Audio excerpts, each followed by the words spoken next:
And as you heard there, he had special praise for Leeds United's assistant manager David O'Leary, who led his colleagues to safety after forcing open an emergency door.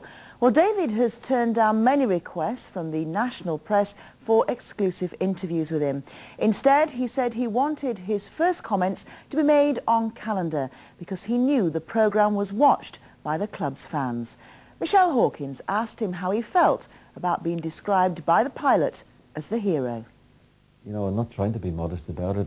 I mean, he was the one steering or driving the plane. I was only sitting there, and you know, I think he's been the modest man because we all owe our lives to him, and you know, and his assistant there, his number two, his co-pilot, and the two wonderful stewardesses.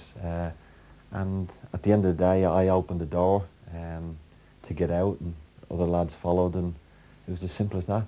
We're just so grateful to be everybody to walk away from which could have been such a terrible tragedy. So the pilot said you were actually one of the only ones that listened to the safety announcements, so I bet you're pretty glad now. On that, I've been flying since for 30 years, you could say, or even longer. So over that time you do look at the girls showing you how you open the door and this, that and the other. So when it happened, I knew what to do.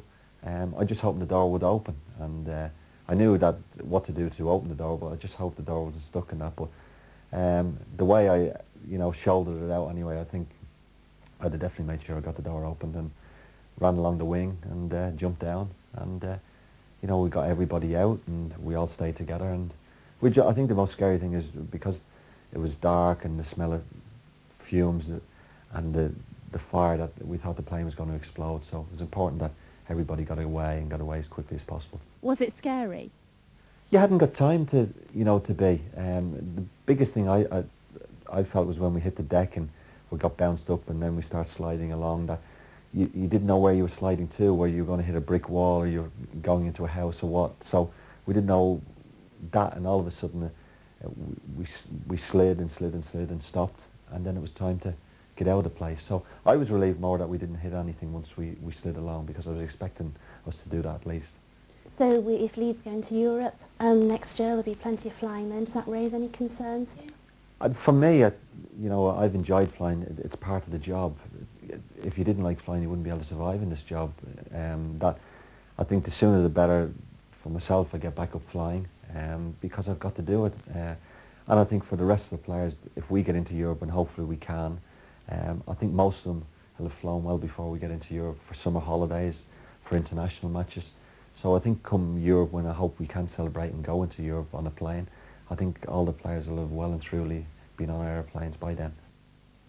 Yes, thank you to Calendar's Michelle Hawkins and to the ever-modest David O'Leary for that exclusive interview. Yes. Assistant manager David O'Leary, who shoulder-charged one of the emergency exits, took to the golf course today with another passenger on the plane, first-team coach Eddie Gray. Both had time to laugh about the terrifying events of the previous morning. I was sitting next to David, and David opened the door.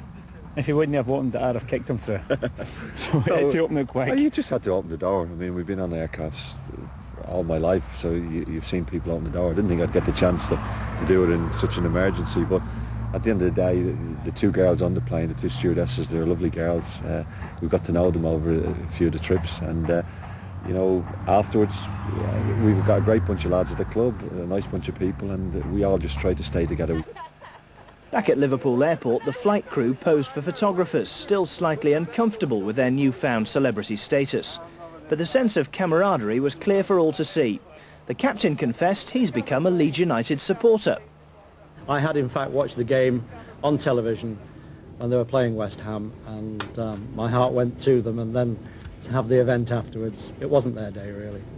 But they've got my support in the future, I can assure you.